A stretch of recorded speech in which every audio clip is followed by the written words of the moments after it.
Bom, dando continuidade então às nossas aulas de eletromagnetismo, hoje a gente vai falar de campo elétrico, né? Até agora a gente só falou de força, né? Força elétrica, lei de Coulomb e princípio da superposição. E demos dois exemplos ali de força gerada por um anel carregado e a força gerada por um aro semicircular, né?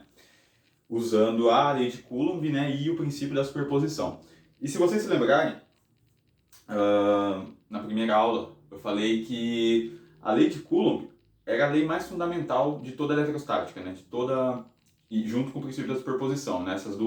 Com essas duas leis a gente conseguia descrever toda a eletrostática. E de fato eu não estava mentindo, né? Elas são as duas leis mais fundamentais, né?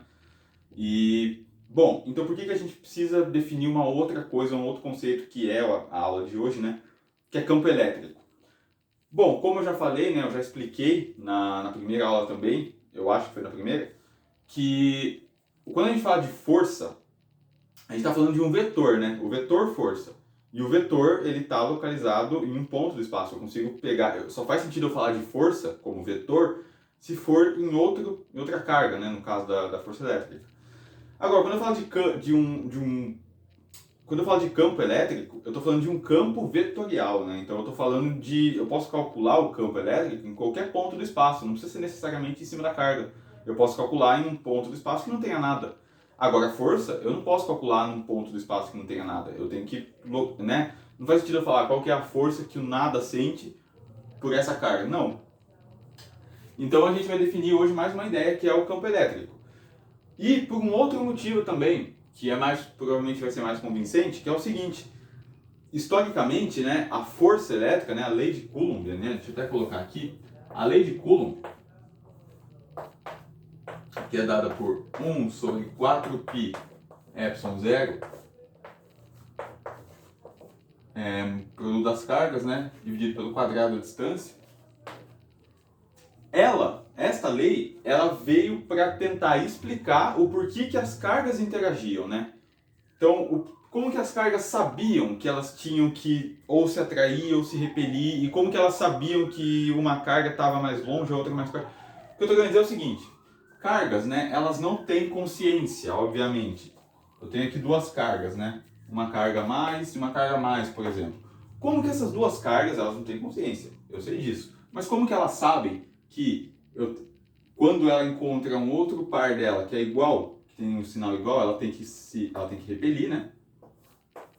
E no caso, se fosse negativa, ela teria que atrair. Porque isso é uma força à distância, né? Não é uma força de contato, né? É uma força à distância. E aí que surgiu, então, a ideia de campo elétrico, né? O campo elétrico veio para resolver um problema conceitual, que é justamente esse. As cargas sentem força, certo? Temos a lei de Coulomb. Agora, por quê? Por que elas sentem força à distância e por que tem atração e repulsão, né? E bom, além disso, antes da gente então falar do campo elétrico em si, vamos falar Vamos revisitar então a gravitação, certo? Vamos voltar um pouquinho aqui, né? Relembrar dentro da cachola as nossas ideias de gravitação. Se eu tenho aqui então, por exemplo, um corpo de massa mzão, numa estrela em um sistema solar qualquer aí, e eu tenho aqui um planeta de massa mzinho, que está, né, em órbita, orbitando essa estrela, eu sei que tem uma força aqui que é a força gravitacional, né? Fg, vou chamá-la assim. Esse corpinho aqui tem uma velocidade tangencial v, mas não vai interessar pra gente na discussão. Então, enfim, esse cara aqui tem massa mzão, esse cara aqui tem massa mzinho. Mesma coisa, esses corpos aqui, eles estão interagindo à distância, né? Atração gravitacional, dada pela força gravitacional.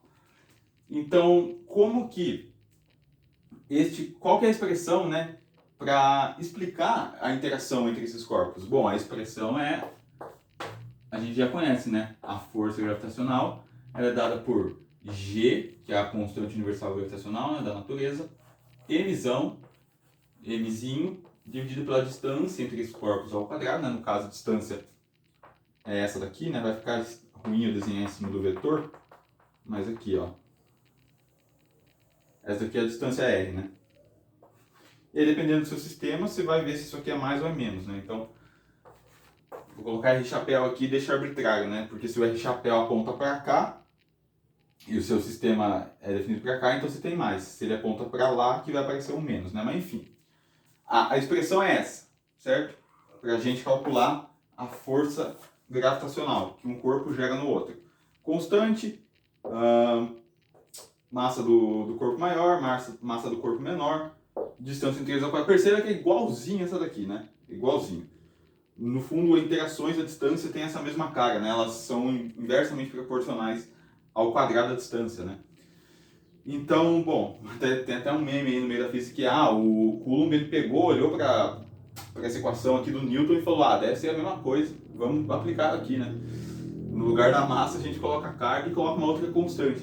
Mas de fato é igual porque a natureza é igual, né? A natureza dessas interações elas são iguais, entre aspas, de um ponto de vista muito simplório.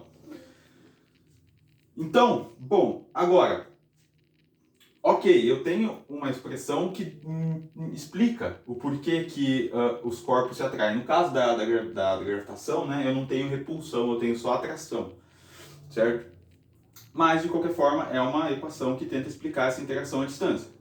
Agora, o que causa essa, o que gera, né, essa, igual eu falei, né, as cargas não têm consciência, então o que gera essa repulsão, essa atração, no caso das cargas?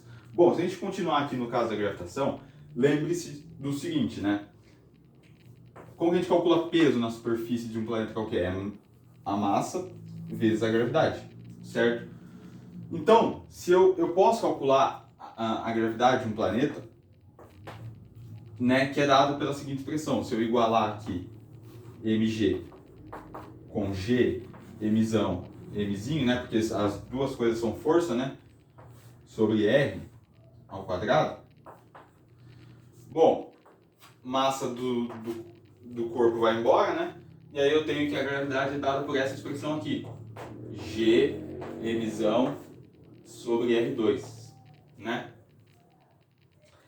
Esse cara aqui é o cara que vai me falar, esse cara aqui é a aceleração, né? Ele vai me dar a aceleração da gravidade na superfície de um planeta.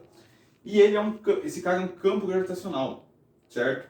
Se eu tenho um planeta, por exemplo, que está mais, vou desenhar aqui, um planeta que está orbitando aqui, um planeta que está orbitando mais longe, obviamente, como esse cara cai com o quadrado da distância, esse cara aqui vai ter né, o campo gravitacional aqui, a gravidade aqui vai ser bem menor do que aqui, né, obviamente, que esse cara aqui está bem mais perto.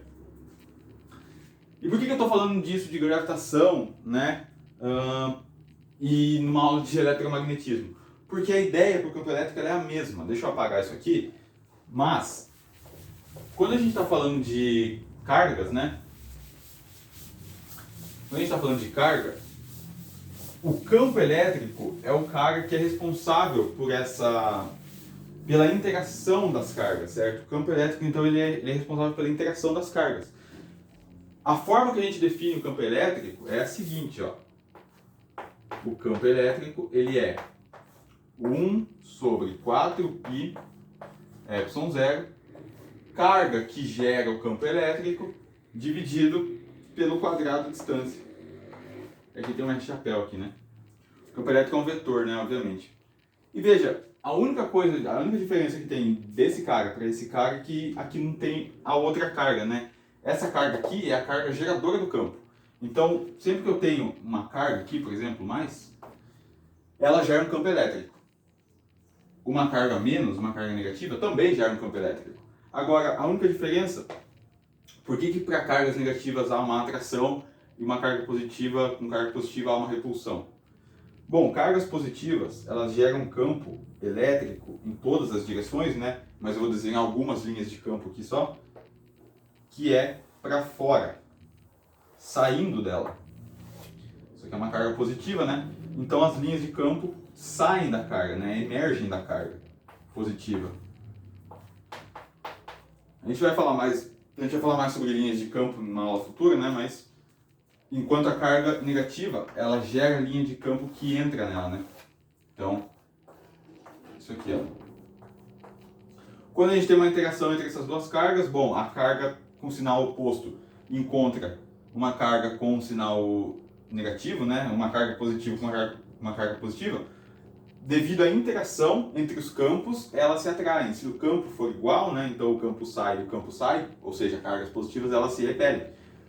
E, bom, nas linhas de campo a gente vai entender melhor isso, só que a ideia é a seguinte: bom, dado tudo isso aqui então, a gente pode, pela expressão do campo elétrico, calcular que a força elétrica, na realidade, sofrida por uma carga, é o campo gerado pela carga. Então, se eu estou falando da carga Qzão, a força que a carga Qzão, vamos colocar aqui, ó, eu tenho uma carga Qzão aqui, e aqui eu tenho uma carga Qzinho, certo?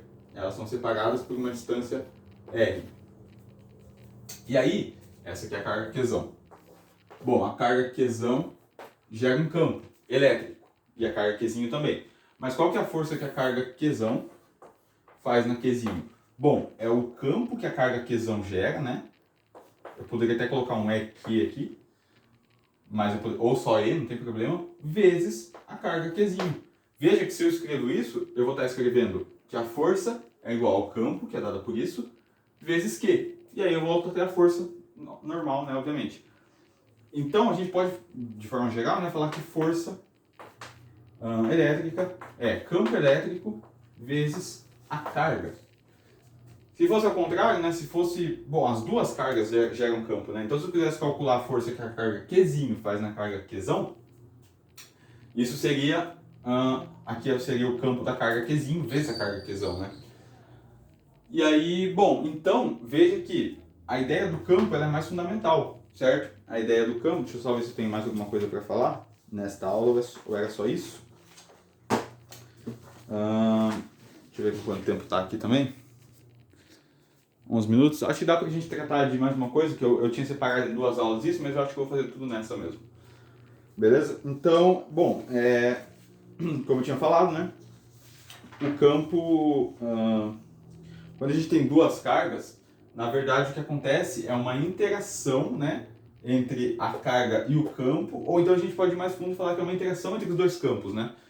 Por isso que a ideia de campo elétrico é mais forte, ela é mais fundamental do que a da lei de Coulomb, né? Mas a gente consegue escrever a lei de Coulomb em termos do campo, né? Então fica melhor ainda, certo? Então, deixa eu apagar aqui e vamos falar agora da eletrostática em termos do campo elétrico, né? Como que a gente consegue descrever a eletrostática em termos do campo elétrico? Bom, a eletrostática, né, a gente estava descrevendo até então em termos da lei de Coulomb e do princípio da superposição. A lei de Coulomb, a gente já viu que a gente já consegue dar em termos do campo, né? Porque pela forma que a gente escreve a força, né? Deixa eu só ver. Ok. Então a lei de Coulomb, né? Que é o campo vezes a carga que está sofrendo a força, dada por essa forma. Agora, a gente viu que a lei de Coulomb obedece ao princípio da superposição, né? Então, ou seja, eu posso escrever a lei de Coulomb, a força total sofrida por uma carga pode ser a força 1, né, mais a força 2, aqui é o princípio da superposição, né, que a gente já viu. Mais F3 mais Fn, né, que pode ser dado por uma soma quando I vai de 1 a N de Fi, certo? E aí, bom, se eu escrever esse cara aqui, agora, vamos lá. Eu posso escrever a força F1 como sendo o campo 1 vezes a carga, certo? A carga que está sofrendo a força. Eu posso escrever o campo 2, a força 2, quer dizer, como sendo o campo 2 vezes a carga que está sofrendo a força, né? No caso, a mesma carga. Agora, quem que é esse F1, quem que é esse F2? Esse F1 é a força que... Vou desenhar isso aqui, ó. E aqui a carguinha aqui. Esse cara aqui é uma carga 1, esse cara é uma carga 2. Essa carga 1 faz uma força aqui, né? Essa carga 2 também faz uma força aqui. Agora, essa carga 1, ela faz uma força. Essa carga aqui também faz uma força. Agora, essa carga 1 aqui, ela gera um campo elétrico, né? Que eu vou chamar de E1. Essa carga 2 gera um campo elétrico, né? Que eu vou chamar de E2. Então, eu posso falar que a força... Deixa eu pegar meu pano aqui. posso falar que a força, dado isso daqui, né? A força total que a carguinha aqui sofre, ela é a força, né, a força 1, mais a força 2, mais a força 3, só que eu vou escrever a força 1, 2, 3, a força N em termos do campo. Então ele é o campo, a força 1, né? Ou melhor, o campo 1, a força 1 é o campo 1 vezes a carga, mais a força 2 é o campo 2 vezes a carga, mais, pontinho, pontinho, pontinho, a força N é o campo N vezes a carga, né? E aí eu tenho carga em todo lugar aqui, né? Então eu posso fatorar esse cara. Isso aqui é o campo 1 mais o campo 2 mais o campo 3 mais, pontinho, pontinho, pontinho, campo N vezes a carga. E veja que isso daqui é o princípio da superposição para o campo elétrico, né? Então o campo elétrico é um cara que obedece o princípio da superposição. Então, maravilha, né? Porque é simples o princípio da superposição, né? Portanto, é bom que ele obedeça, né? Ele obedece o princípio da superposição e por isso a gente pode escrever esse cara como o seguinte aqui, ó. A força elétrica total, ela é a carga, né, Qzinho, vezes a soma, quando I vai de 1 até N, dos campos. Certo? Dessa forma. Princípio da superposição para o campo elétrico, né? Eu acho que era só isso. Escrever, né, o campo elétrico em termos da... Ou melhor, escrever a força em termos do campo elétrico, né? Ok.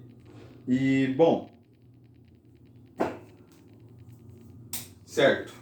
A gente ainda poderia até abrir esse cara aqui, né? Escrever igual eu escrevi nas minhas anotações ali. Que seria o seguinte, cara, tá um calor aqui, vocês não têm ideia.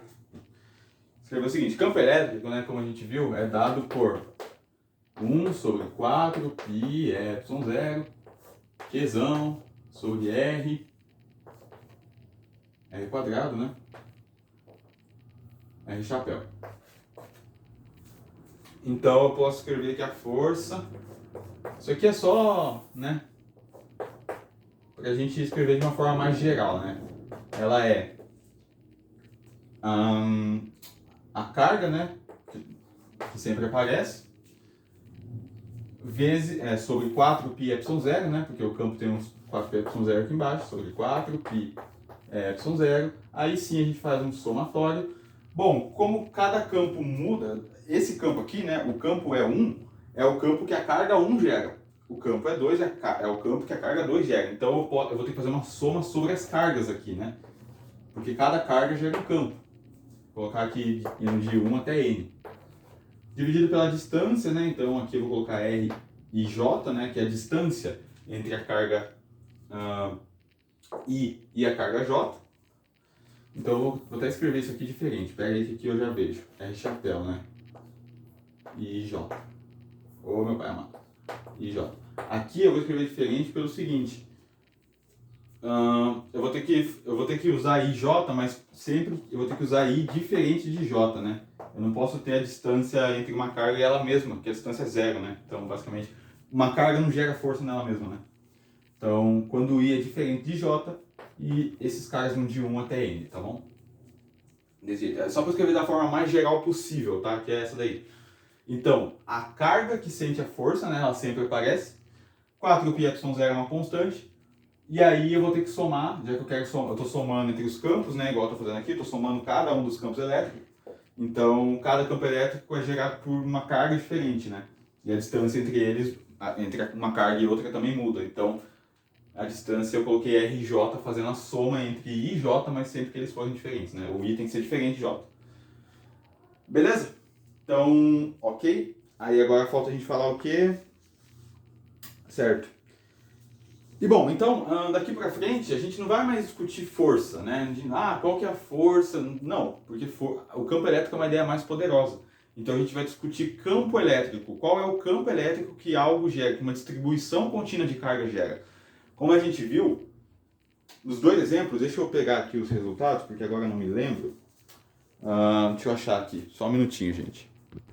Bom, então voltando, eu reescrevi aqui, né, os dois exemplos que a gente calculou para força, para um anel carregado, né, a gente tinha isso daqui, né, Qzinho, sobre 4πy0, Z, sobre Z quadrado mais R quadrado elevado a 3 meios Z chapéu, e para o aro semicircular, a gente tinha Qzinho, 2π sobre 2π quadrado, ε0, R quadrado, Z chapéu. E aí, isso foi a força gerada por esses caras, né, pelo anel e pelo aro. Agora, qual é o campo gerado por esse cara? Bom, é só a gente tirar as cargas daqui. No nosso caso, né, o anel e o aro estavam carregados com cargas, né, tava uma distribuição de carga, né, que era com carga Q. Então a gente só tira o Qzinho, deixa eu apagar aqui, ó. A gente tira o Qzinho daqui. E aí, bom, pro anel carregado, o campo elétrico que um anel carregado gera, ele é Qzinho, ou melhor, Qzão, sobre 4π ε0 Z sobre Z2 mais R2 elevado a 3 meios Z chapéu. Meu Deus! E o campo gerado por um aro semicircular, ele é Qzão sobre 2π quadrado ε0. Eu vou colocar 2π quadrado R quadrado ε0 Z chapéu. Esse é o campo gerado pelos dois exemplos que a gente calculou a força, né? Então um anel gera um campo desse e o aro semicircular gera esse campo. E aí no fundo a gente vai ver que, né, mais para frente, que calcular o campo elétrico de algo de algo desconhecido, por exemplo, de algo que a gente nunca viu, ele na realidade vai ser uma superposição, né, ou então vai ser uma integral de campos que a gente já conhece, de campos conhecidos. E vocês vão entender o que eu estou querendo dizer mais para frente, né, nas outras aulas. Então, bom, a aula de hoje foi isso, certo? Campo elétrico, né? Então a gente introduziu essa ideia mais poderosa aqui e na próxima aula a gente vai falar sobre a adaptação do princípio da superposição, beleza? Então é isso aí, espero que tenha gostado, valeu, falou e fui!